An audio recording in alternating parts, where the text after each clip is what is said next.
Di sini saya akan membawakan materi mata kuliah pengelolaan kelas. Di materi ini saya dibimbing oleh Ibu Gusti Ayu Kade Ami Suwedawati SPD MPD. Langsung saja kita melangkah ke materi. Teman-teman semuanya, sudahkah Anda mengetahui atau memahami pengelolaan kelas? Baik, saya akan jelaskan satu persatu, yaitu kita mulai dari pengertian pengelolaan kelas. Pengelolaan kelas adalah suatu usaha yang dilakukan oleh penanggung jawab kegiatan pembelajaran dengan maksud untuk mendapatkan kondisi yang optimal sehingga dapat terlaksana dengan yang diharapkannya. Dalam kaitan ini, tugas guru adalah menciptakan dan memelihara ketertiban suasana kelas. Dalam hal ini, guru membantu siswa untuk merasa bebas melakukan hal yang ingin dilakukan. Dalam hal ini, pengelolaan kelas dipandang sebagai proses perubahan tingkah laku siswa. Peranan guru ialah mengembangkan dan mengurangi atau meniadakan tingkah laku yang tidak diinginkan. Yang kedua, kita akan membahas tentang prinsip pengelolaan.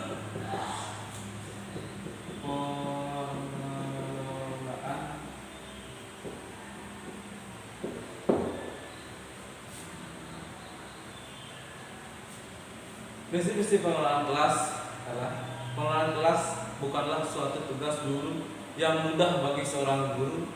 Banyak faktor yang mempersulit pelaksanaannya, antara lain faktor intern peserta didik maupun faktor ekstern peserta didik.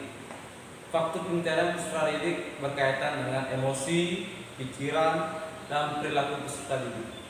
Sedangkan faktor intern berkaitan dengan masalah suasana, lingkungan belajar, penempatan peserta didik, pengelompokan peserta, jumlah pendidik di dalam kelas, dan lain sebagainya.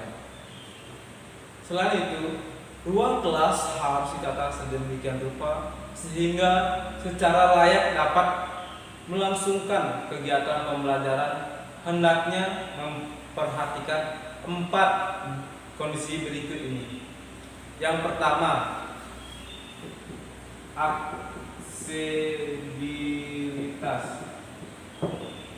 aksibilitas yaitu peserta didik maupun guru mudah menjangkau alat dan sumber belajar. Yang kedua, mobilitas adalah peserta didik dan guru mudah bergerak dari suatu bagian ke bagian lain di dalam kelas. Yang ketiga, interaksi.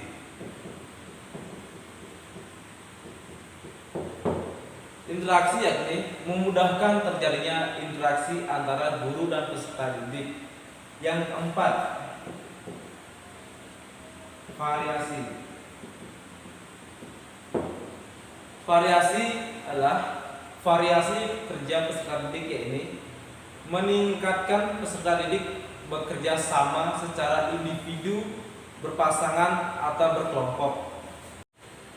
Yang berikutnya, pendekatan pengelolaan kelas.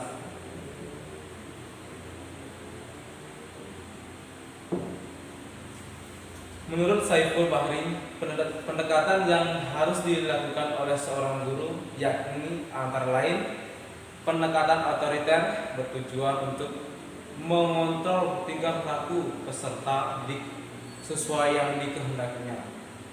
Pendekatan intimidasi tujuannya untuk mengontrol tingkah laku dalam proses belajar.